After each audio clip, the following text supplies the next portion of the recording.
নমস্কার, কেমন আছেন সবাই? আমি রিমা। আমার এই ছোট্ট চ্যানেলে আপনাদের সকলকে জানাই সাদর আমন্ত্রণ। তো আজকে আমি ডিমের ক্যারি করছি। আমরা যাকে বলি ডিমের ঝোল, ডিমের ক্যারি বলবো না, ডিম কষা বা ডিমের ক্যারি হলে তার গ্রেভিটা একটু মোটা হয়, কিন্তু আমি যেহেতু ডিমের ঝোল করছি সেহেতু এটা একটু পাতলা মতন হবে। তো দেখতেই পাচ্ছেন আমি একদম শর্টকাট পদ্ধতিতে করছি। প্রথমে এগুলো সব সেদ্ধ করে নিয়ে ভালোভাবে ভেজে নিয়েছি, তারপর একবারে সব আমি ভালো করে মিক্সিতে গ্রাইন্ড করেছি। ধনে, জিরে, আদা, রসুন, টমেটো, পেঁয়াজ সব কিছু দিয়ে দিয়েছি। তেলের মধ্যে একটু দারচিনি দিয়ে আমি ওর ভালোভাবে কষিয়ে নিয়ে জল ঢেলে দেবো। আর এই দেখুন বাইরে রাস্তার ওই পাশে একটা কাজ হচ্ছে, বাড়ি হচ্ছে, তার জন্য এখানে প্রচুর বালি আসছে। আর যার জন্য রিতম বান্দরের মতন সবসময় জানালাতে ঝুলে বসে রয়েছে। ও ট্রাকটা দেখতে খুব ভালোবাসে। ওই দেখুন ওখানে অনেক বালি ঢেলেছে। আর ওইখানে ভুবনবিলাপ ফুলটা দেখলেন? ভুবনবিলাপ ফুল দেখলে আমি একদম পাগল হয়ে যায়, যাকে বলে কাগজ ফুল। কাগজ ফুল দেখতে আমার এত ভালো লাগে, মনে বলে বোঝাতে পারবো না। তো আমি আবার এসে একবার নাড়লাম, যখন দেখবো তেল ছেড়ে দিচ্ছে তখন আলুগুলো দিয়ে একদম ভালোভাবে কষিয়ে নিয়ে জল ঢেলে ডিমটাকে দিয়ে দেবো। আর এটা খেতেও খুব ভালো লাগে, কিন্তু গরম ভাতের সঙ্গে এই ডিমের ক্যারি বা ডিমের ঝোল এটা খুব ভালো লাগে। এটা পেলে আর অন্য কোনো কিছু চাই না, এই দিয়েই ভাত পেরিয়ে যাবে। আমি আজকে করেছি আলু ভাতে ডিমের ঝোল আর ভাত, আর আমি আর কিছু করিনি, যেহেতু আমি আর রিতম। আর রাত্রেবেলায় আমাদের আবার অন্য কিছু হবে একটা। রাত্রেবেলায় ভেন্ডি আনা আছে, ভেন্ডি দিয়ে একটু ঝাল মতন করবো। তো এই দেখুন ভালোভাবে কষানো হয়ে গিয়েছে, গা দিয়ে তেল ঝাড়ছে প্রায়। এই দেখুন এরপরে জল ঢেলে দিয়ে এর মধ্যে একটু, আমি সবসময় না ঝোলের মধ্যে একটু মিট মশলা, একটু গরম মশলা দিই। মিট মশলা দিলে মাংস একটা সেন্ট উঠে, খেতে বেশ ভালো লাগে, কালারটাও ভালো আসে। যার জন্য আমি একটু মিট মশলা আর একটু গরম মশলা দিই। চলুন দেখে আসে রিতম কী করছে। আজকে না রিতম আমার সাথে প্রচুর ঝগড়া করেছে, মানে যাকে বলে কোমর বেঁধে ঝগড়া করা। তো এই দেখুন ও কীভাবে ছড়িয়েছে। আর আজকের মতন ভিডিওটা এখানে শেষ করলাম। ভালো লাগলে লাইক, শেয়ার, সাবস্ক্রাইব করবেন। আর ওর ঝগড়াটা দেখুন।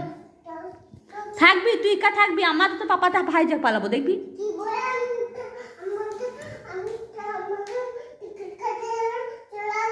তো ঠাম্মা একা আসতে পারবে না, থাকবি দেখবি না।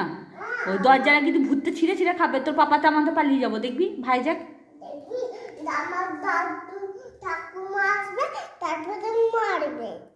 দাদু ঠাকুমা আস্তে আস্তে তুই দেখবি কি হবে, দেখবি তাকে তোকে ভূতে ধরে নিয়ে পালিয়ে যাবে।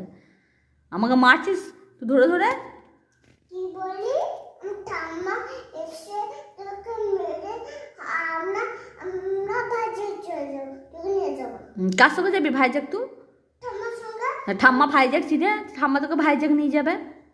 হ্যাঁ, ঠাম্মা কিছুই চিনে না।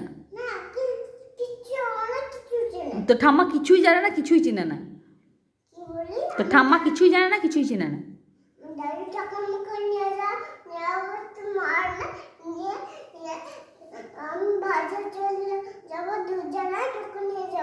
ভালো হবে, যাবি যাবি।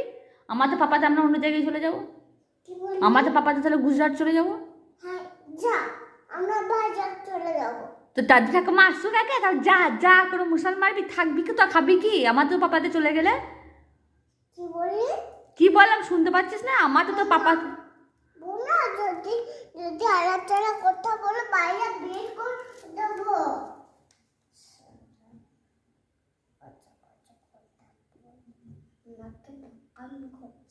কে পাকামি করছে? তুই পাকামি করছিস, আমি পাকামি করি না। আমি কোথায় পাকামো করছি? তুই পাকামো করছিস। আমি কোথায় পাকামো করছি? তুই তো পাকামি করছিস।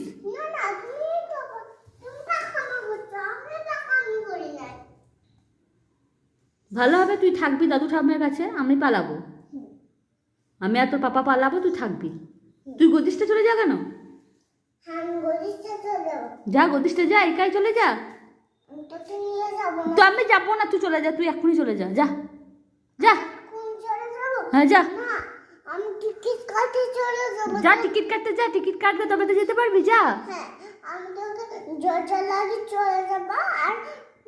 দাদু ঠাকুমার সঙ্গে খেলা করবো আর ঘুমাবো। হ্যাঁ, পড়াশোনা হবে না, পড়াশোনা হবে না। বইগুলো নিয়ে পড়াশোনা করবো, খেলা করে বইগুলো লিখে যাবো।